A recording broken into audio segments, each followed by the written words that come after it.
ዓለም ንመደባትና ኣብ ደገቢ ኢንተርነት ኣብ ሃገርና ኤርትራ ሃገራት ምብራቅ ኣፍሪቃን ማእከላይ ምብራቅን ከዓ ብሳተላይት ቴሌቪዥን ኣለና ሚድያ ንመደባትና መዓልታዊ ትከታተሉ ዘለኹም ክቡራት ኤርትራውያንን ፈተውትን ዝኸበረ ሰላምታና ይብጻሕኩም። ሎሚ ኣብ ናይ ለውጢ ግዜ ኢና ዘለና። ስለዚ እነቕርበልኩም ዘለና ኣርእስታት ንኩነታት ሃገርና ኤርትራን ከባቢናን ብልክዕ ዝገልጹ ስለ ዝኾኑ ሸር ላይክ እናገበርኩም ናብ ኩሉ ንኽተባጽሕዎን ከምኡውን ትሕዝቶና ኣብ እዋኑ ንኽበጽሓኩም ሳብስክራይብ ብምግባር ስድራ ቤታዊ ተሳትፈኹም ኣይፈለየና።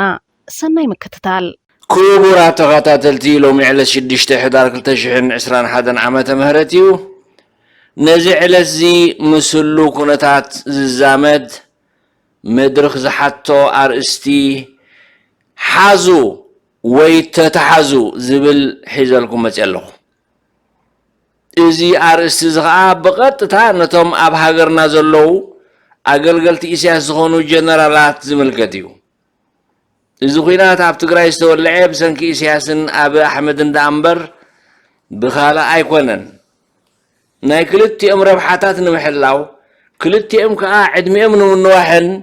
ስልጣን ንምግባትን ኢሎም ዝወልዕዎ ኩናት ዳ እምበር ካልእ ዝኾነ ይኹን ትርጉም የብሉን።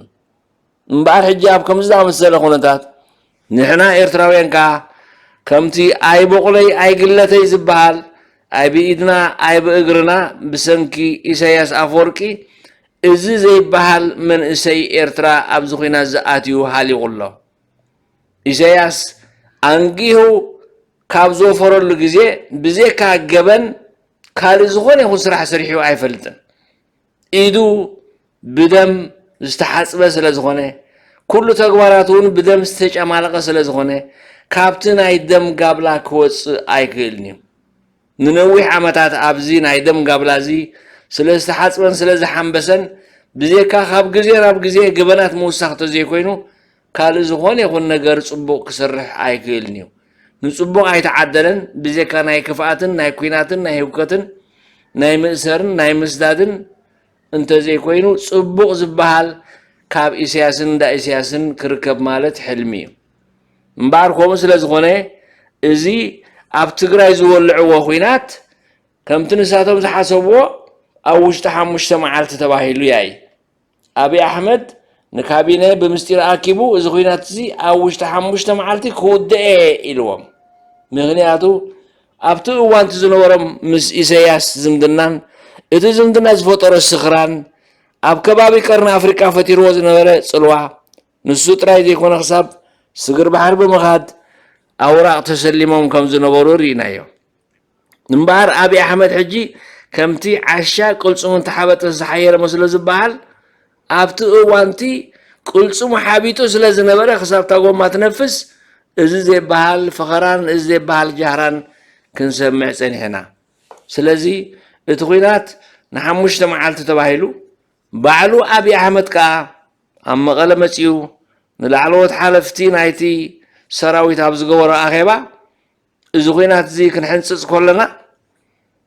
ጀነራላት ብምልኦም ን3 ሰሙን እዮም ኢሎም ሓንፂፆሞ ኣብ 3 ሰሙን ኩናት ናይ ትግራይ ክንውድኦ ኢና ወያነ ኣብ ቁፅፅር ከነእትዋ ኢና ኣብ 3 ሰሙን ኢሎምኒ ኢሉ። ኣነ ግን እስክበሉ ሓንቲ ሰሙን ከዓ ወሲኸኩም ኣለኹ ኢለ እዮም። ሓንቲ ሰሙን ወሲኸዮም ሕጂ እቲ ኩናት ብወርሒ ክውዳእ ኣለዎ ኢልና ሓንፂፅና ሕጂ ኻ ትኽክል ሰራዊትና ብዘይ ዝኾነ ይኹን ክሳራን ብዘይ ዝኾነ ይኹን ሰብ ምጉዳልን ሰብ ምቕታልን ናብ መቐለ ኣትሎ ኢሉ። ትቁነን መሲሉ ዋሻሽዩ ክንደይ ትዕሽ ዝበሃል ከምዚ እዩ። ቁርብ ከመይ ዝኣመሰለ ኩነታት እዩ። እቲ ትዋግኣሉ ዘለኻ ከባቢ እንታይ እዩ ዝመስል? እቲ ህዝቢ መን እዩ? እቲ ሰራዊት ከዓ መን እዩ? እዚ ሓደ ካብቲ ሓደ ዕሸላዊ ዝኾነ ኣበጋግሳን ናይ ማንቲላ ካይዳን ዝተበገሰ ጉዳይ እዩ ነይሩ። ክቡራት ተኸታተልቲ እዚ ናይ ኢሳያስ ሕንፃፅ እዩ። ምክንያቱ እዚ ናይ ኢሳያስ ሕንፃፅ ዝኻ ኢሳያስ ዝጠፍአ ይጥፋእ ብዘይገድስ ኩናት እንተርእዩ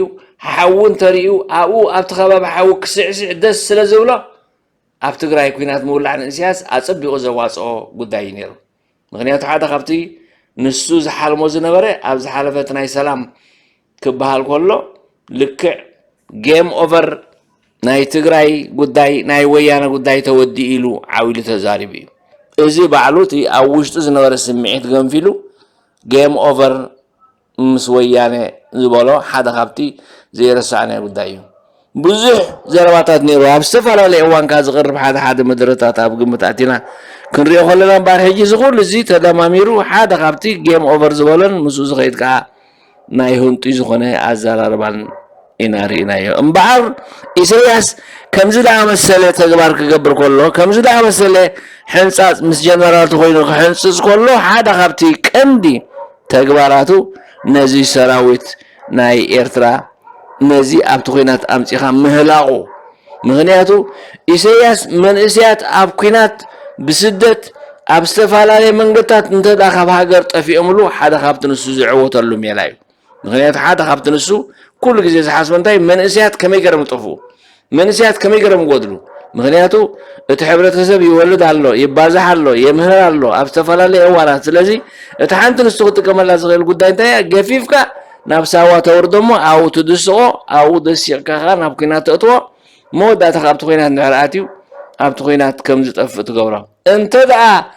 ኣብቲ ሰራዊት ኣለካ ኣብ ዝተፈላለየ መንገዲ ክሃድም ስለ ዝኽእል ሃዲሞ ሱዳን ኢትዮጵያ ስለ ዝኣቱ ምጉዳል ሓይሊ ሰብ ወይ ምጉዳል መንእስያት ኢሳያስ ሓደ ካብቲ ዝወጠነ ጉዳይ እዩ እምበር እዚ ኩናት ዝክጅመር ከሎ ከዓ ናይ ክልቲኦም መብፅዓ ስለ ዝነበረ እቲ ናይ ክልቲኦም መብፅዓ ትክክለኛ ብዝኾነ መንገዲ እዚ ሕንፃ እዚ ተሓንፂፁ ልዕሊ 4 ክፍለ ሰራዊት ናይ ኤርትራ ከዓ ኣብዚ ኩናት እዚ ኣትየን እየን እቶም ቀንዲ ኣብዚ ኩናት እዚ ኣትዮም ኣዝዩ ኣሸጋሪ ዝኾነ ዕንወታት ዝፈፀሙ ጀነራላት ከዓ ካብ ጀነራል ፊሊጶስ ጀሚርካ ጀነራል ሮመዳን ኣውልያ ተክላይ ሃብተ ስላሴ ወዲ ልብሱ ሓድሽ ኤፍሬም ተክለ ማንጁስን ካልኦት ከም ዝኾኑ ንሰምዕ ብትሕቲ እዚኦም ዝእዘዙ ብዙሓት ኮሎኔላትን ሌተናል ኮሎኔላትን ከም ዝነበሩ ኣብቲ ኩናት ኣፀቢቕና ንፈልጦ ጉዳይ እዩ እምበር ሕጂ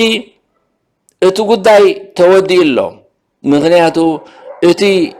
ገበጣ ተወዲስ እቲ እምኒ ገበጣ እውን ተወዲኡ ሕጂ መፃወቲ ካርታ ኣምዳ ኢሳያስን ኣምዳ ኣብይ ኣሕመድን የለን ምክንያቱ ሕጂ ኩሉ እቲ ካርታ ተወዲኡ ተቐጢዑ ተቐጣጢዑ ኩሉ ትፍንቱ ወፂኡ ሕጂ ተሪፉ ዘሎ ጉዳይ ናይ መወዳእታ ኣበይ ገጾም እዮም ዝዓልቡ እዞም ኣጋንንቲ እዚኣቶም ኣብ ምባል ደረጃ በፂሕና ከም ዘለና ንሪኦ ዘለና ጉዳይ እዩ እምበር ሕጂ እቲ ገበን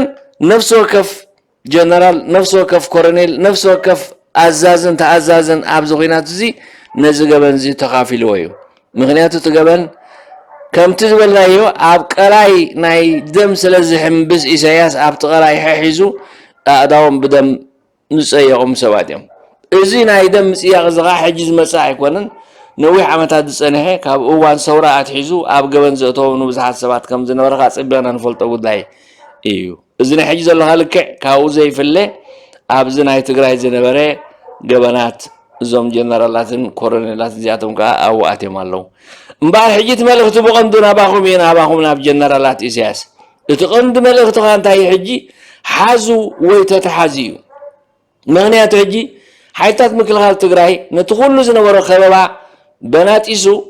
ንብዙሓት ከተማታት ናይ ኢትዮጵያ ናፃ ውፅኢዎን ኣሎ ደሴ ናፃ ወፂኣ ኣላ ኮምቦልቻ እውን ናፃ ወፂኣ ኣላ ካልኦት ንኣሽቱ ከተማታት ከዓ ብዙሓት ከተማታት ናፃ ወፂአን ኣለዋ እቲ ሓደ ካብዚ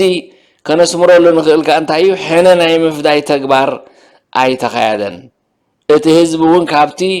ቅድሚ ሕጂ ዝነበሮ ኣገባብ ምምሕዳር ዝተፈልየ ኣይኮነን እቲ ሰላማዊ ዝኾነ መነባብሮ ከካይድ ጀሚሩ ከም ዘሎ ናይ ዓይኒ መሰኻኽሪ ዝገልፅዎ ዘሎ ጉዳይ እዩ እዚ ሓደ ካብቲ ውሕሉል ዝኾነ ኣካይዳ ናይ ሓይልታት ምክልኻል ትግራይን መሪሕነቱን ዘርእየና ዘሎ ጉዳይ እዩ ምክንያቱ ክንድቲ ኣብ ትግራይ ዝተገብረ ጨፍጫፍን ኣዝዩ ዘይሰብኣዊ ተግባራትን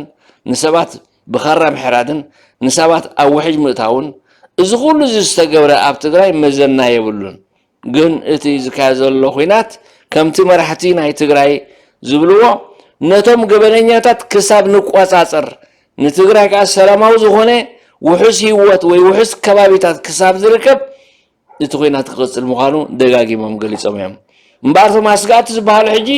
እዞም ክልተ ሓንፀዝትን ኣጋንንትን እዮም ኢሳያስን ኣብ ኣሕመድን ኣብ ትሕቲኦም ዝስርዑ ከዓ ብዙሓት ገበነኛታት ኣለዉ እምበር ንሕና ብዛዕባ ናትና ዘሎ ገበነኛታት ክንዛረብ እንድሕር ኮይንና ኣቱም ጀነራላት ኣቱም ኮሎኔላት ሚእቲ ግዜ ዝኸውን መፀዋዕታ ኣቕሪብና عبدي سمعك دبر أيت مهلل كم زبهل نابزي سمعنا دبرنا تمهللنا حجيجن إتنا مودة تسعة أخيرا نمودة تسعة كازي ألك كمتي حالتات مكل خال تقرأي زخدو وزلو من قدينا بإثيوبيا نخدو ناب أديس أبا نخربون أي كلتا 250 كيلومتر تريفوم كم زلو انتفال عليها معكنا زينا بس هتلاقيت كابس ترخب سئلتات وسيغن زغل صعود الله قدايو أبكم زد عم السلغة صباحنكو كما يخون إرترا نقري لنا نحسب كا قداسي مغنياتو قتلكا زميتكا عميسكا أعنيها تملكا هملكا تنبر تغيل لها مغنياتو زي غزها عنيها زي نبرتكا ورسكا نتهزبي عباسا بسكا قبنات أنصار سبعورنت فسيمكاس دكسكا خحدر زكالا يكونن مغنياتو أبتفالا لإوان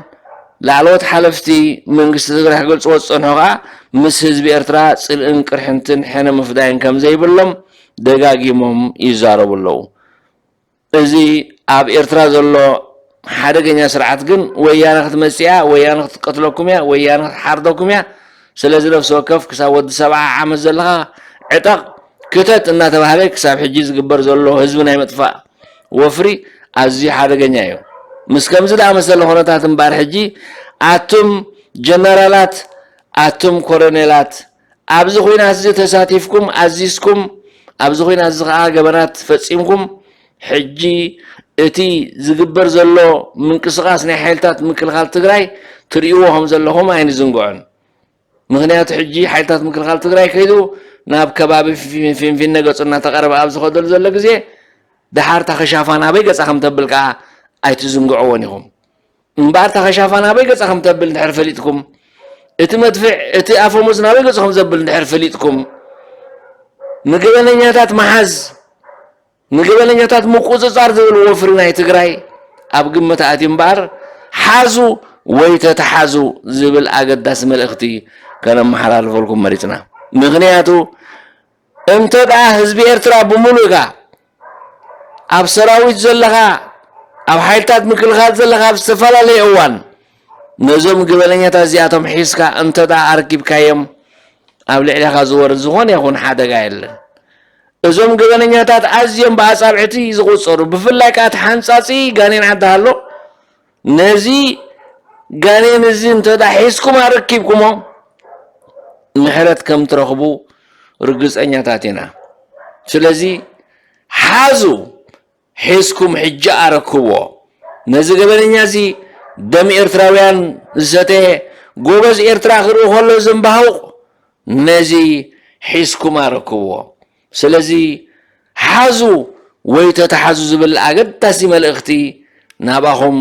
ናብ ላዕለዎት ኣዘዝቲ ሓይልታት ምክልኻል ኤርትራ ነመሓላልፎ ኣለና ካልእ ግዜ ብተመሳሳሊ ትሕዝቶ ክሳብ ንራኸብ ክቡራት